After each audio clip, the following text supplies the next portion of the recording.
All right, let's get right into it. Today, we're going to break down some fascinating new research that honestly might completely change how you write your next influencer brief.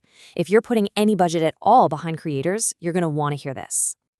So, you've got your influencer budget all locked in, but here's the real question, right? What kind of content actually works? Are your briefs setting these creators up to win? Or, and this is the scary part, could your instructions actually be undermining the very trust you're trying to tap into? Well, the answer is probably not what you're thinking. The data shows that when you're working with smaller creators, the ones with those super tight-knit, loyal communities, going straight for the sale isn't the best play. The winning move is a little more subtle. And here it is. This is the big reveal from the research. For small influencers, informative content is way more effective than persuasive content. The data is just crystal clear on this. It's all about educating the audience, not just trying to sell to them. So let's dig into the why. First things first, let's make sure we're all on the same page. To really get why this works, we need to be super clear on who and what we're talking about. So we're not talking about huge megastars here. This study focuses specifically on nano and micro influencers. These are the authentic tastemakers in their niche, the people who have built real, genuine trust with their followers. Now, the study draws a really bright line between two types of content. On one side, you have informative content. Think how-to guides, tutorials, deep dives on the specs. Its only job is to educate. On the other side is persuasive content. This is your classic sales pitch, all about convincing the audience to buy.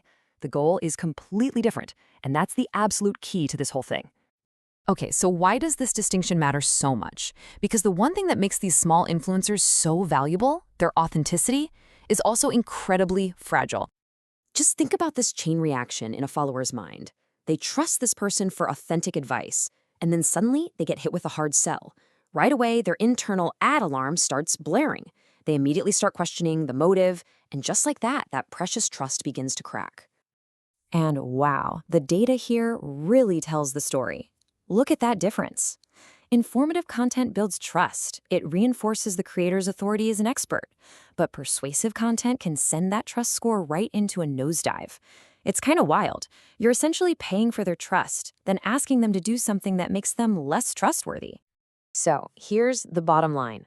Followers see a how-to guide as a genuine act of help, of sharing expertise. But they see a persuasive ad, even from someone they like, as just a transaction. By sticking to objective information, influencers protect their authenticity, and that's their most powerful tool. Okay, but here's a twist.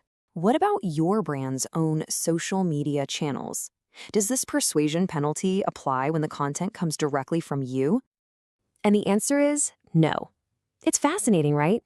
When an audience follows a brand's official page, they already expect to be sold to.